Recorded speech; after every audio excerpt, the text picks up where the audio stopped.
This is chapter 3 of My Side of the Mountain,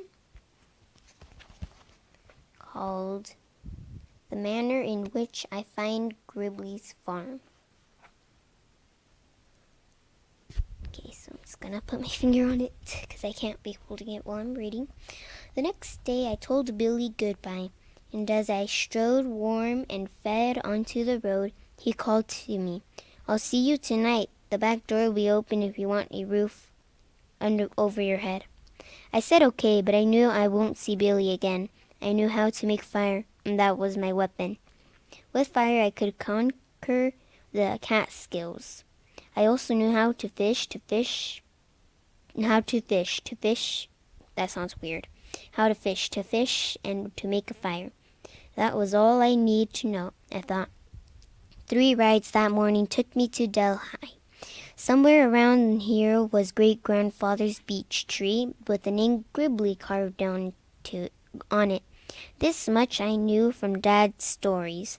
By 6 o'clock I still had not found anyone who had even heard of Gribbly's, much less Gribbly's beech. And so I slept on the porch of the schoolhouse and ate chocolate bars for supper. It was cold and hard, but I was so tired I could have slept in a wind tunnel. At dawn I thought real hard. Where would I find out about the Gribbly's farm? Some old map, I said. Where would I find an old map? The library? Maybe.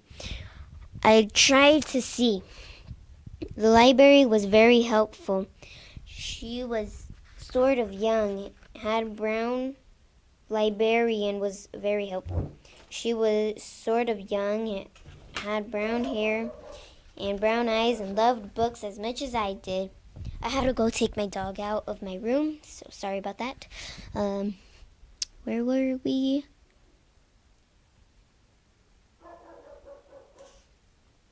Wait a minute.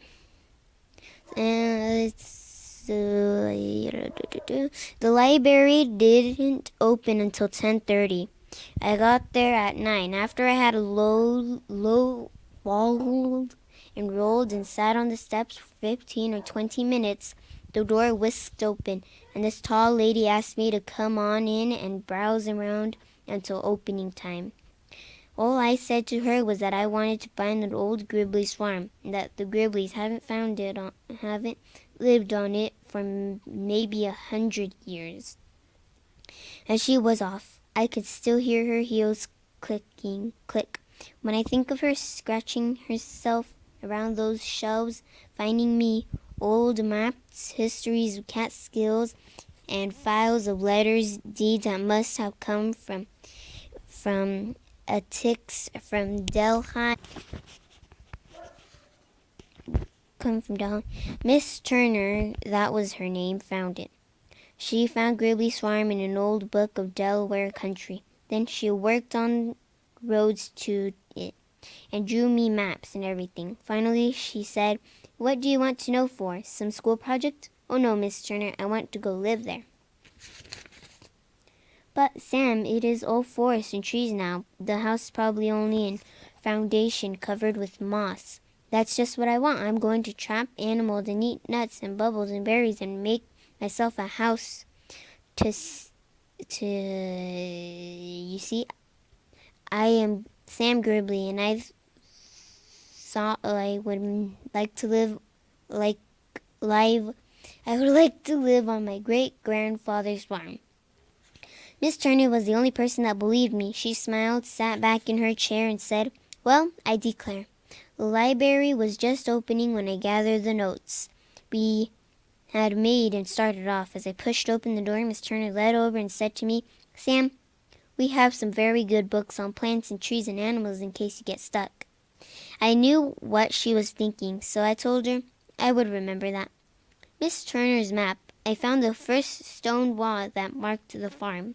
The old roads to it were all grown up and mostly gone, but by locating the stream at the bottom of the mountain, I was able to begin at the bridge and go north and up a mile and a half.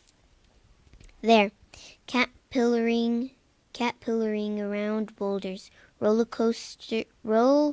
roller coasting up ravens and down hills was the mound of rocks that had once been great-grandfather's boundary fence. And then, do you know, I couldn't believe I was there. I sat on an old gray stone a long time looking through the forest up that steep mountain and saying to myself, it must be Sunday afternoon and it's rainy and Dad is trying to keep us so quiet by telling us about great-grandfather's farm. And he's telling it so it really that I can see it. And then I said, no, I am here because I was never this hungry before.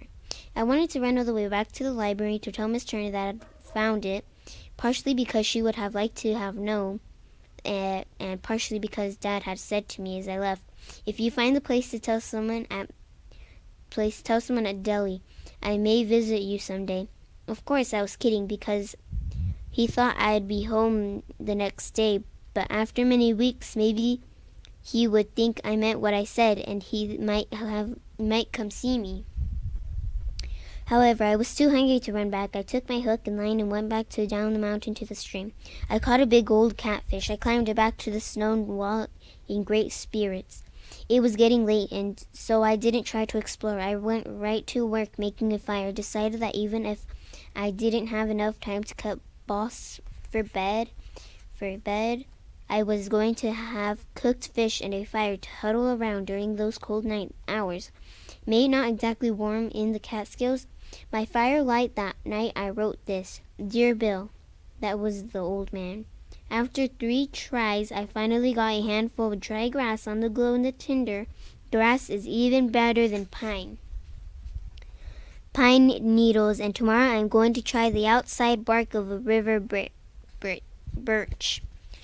I read somewhere that it has but still oil in it, and the Indians used to start fires anyway. I did just what you showed me and had cooked catfish for dinner. It was good. Your friend Sam. After I wrote that, I remembered I didn't know his last name, so I stuffed the note in my pocket, made myself a bed of boughs and leaves in the shelter of the stone wall, and fell right to sleep. I must say this now about the first fire. It was magic. Out of the dead tinder and grass and sticks came a live warm light. It cracked and snapped and smoked and filled the woods with brightness. It lightened the trees and made them warm and friendly. It stood tall and bright and held back the night. Oh, this was a different night than the first dark, frightful one. Also, I stuffed the on catfish. I was since learned to cook it more, but never have I enjoyed a meal as much as that one, and never have I felt so independent again. Okay, so that was the end of chapter 3 from the book of My Side of the Mountain. See you guys next time. Bye.